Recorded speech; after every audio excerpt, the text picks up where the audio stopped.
It has been 43 years since the accusations of murder were leveled against Sid Vicious, the iconic Sex Pistols bassist, for the tragic death of his girlfriend, Nancy Spungen. Yet the mysterious circumstances surrounding this case continue to confound the devoted fans of the legendary band. In an alternate reality, Nancy Spungen was a young woman brimming with extraordinary potential. She achieved the remarkable feat of graduating high school at the tender age of 15 and set out on a promising path to the University of Colorado. However, her life took an unexpected turn in 1975 when she encountered legal troubles after a marijuana purchase from an undercover officer.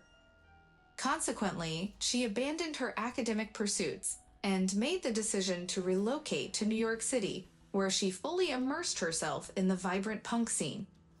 Her fervent passion for bands, such as the New York Dolls and the Cramps, eventually led her into the inner circle of the Sex Pistols. In 1977, during her trip to London, Nancy's life intersected with that of Sid Vicious, originally named John Simon Ritchie, the renowned bassist of the legendary Sex Pistols. This chance meeting marked the inception of an unbreakable connection between them. As Sid became increasingly ensnared in the world of substance abuse and alcohol, his association with the Sex Pistols offered a modicum of stability through the band's management. After parting ways with the band, Sid made attempts to carve out a solo career. However, when left to their own devices, both he and Nancy descended into a destructive cycle of self-indulgence. In the autumn of 1978, Sid and Nancy took up residence at the infamous Chelsea Hotel in New York City. Their hotel room had gained notoriety as a hub for both drug users and dealers, with reports from neighboring rooms suggesting a constant stream of people coming and going at all hours. On the fateful morning of October 12, Sid woke up to a grim discovery in their bathroom. Nancy lay lifeless on the floor, her abdomen bearing a grievous stab wound. Forensic examination later revealed that she had bled to death. Police investigations uncovered that the murder weapon, a folding knife with the moniker 007, matched one Sid had acquired on 42nd Street sometime before these tragic events. After his arrest, Sid offered conflicting accounts of the night Nancy met her tragic end.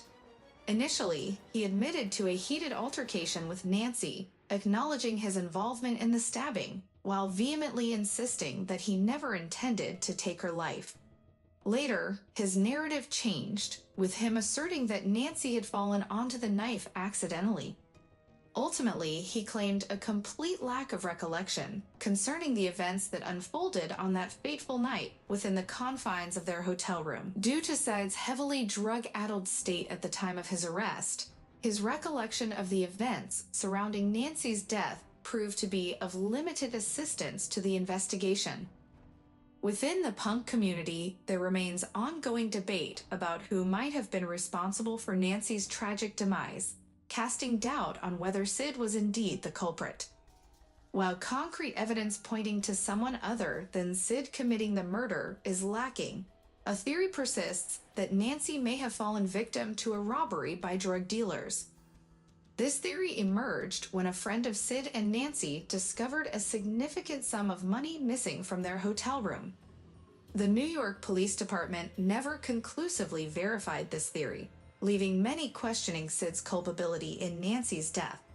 In his book, Pretty Vacant, A History of Punk, journalist Phil Strongman proposed the possibility that Rockets Redglare, an actor and part-time drug supplier to Sid and Nancy, might have played a role in Spungen's tragic death.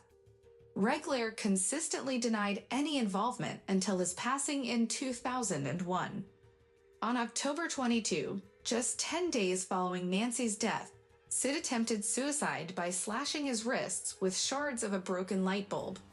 He was subsequently admitted to Bellevue Hospital for observation, where he made a desperate attempt to jump out of a window. Paramedics intervened to save him, and during the incident, Sid was heard screaming, "I want to be with my Nancy." While on bail, Sid granted an interview in which he suggested that Nancy's death was inevitable, and that she had always believed she would not live past the age of 21. He also expressed a desire to live an underground life. Despite being a former member of the popular punk band Sex Pistols, Sid had limited financial resources to cover his legal expenses. Though it went unreported at the time, Mick Jagger, the lead singer of the Rolling Stones, stepped in to provide financial assistance for Sid's legal fees. Decades later, John Lydon acknowledged Jagger's support, saying, "Mick Jagger stepped in and got good lawyers involved on Sid's behalf." Mick never mentioned it or used it for self-promotion. On December 9, 1978, Sid physically assaulted Todd Smith, the brother of Patti Smith, at a concert in New York City. This incident led to his arrest and placement in a 55-day detoxification program at Rikers Island.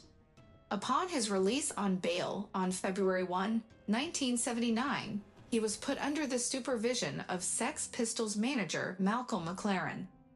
Tragically, on February 2, 1979, Sid Vicious was pronounced dead from a heroin overdose.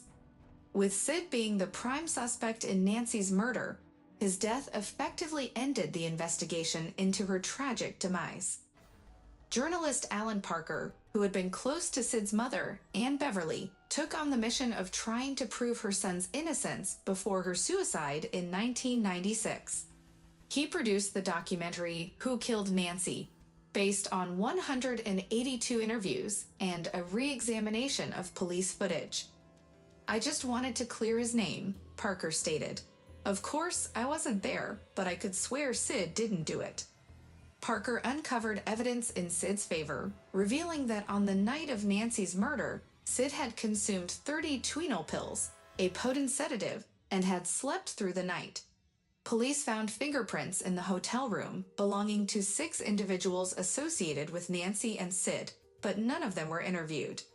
According to witnesses, a drug addict named Michael, residing on the 6th floor of the hotel, had visited the couple and was later seen with a bundle of money tied with a purple hairband that matched Nancy's hair. In Parker's documentary, Vicious friend Steve Dyer expressed suspicions, saying, "I think this guy did it."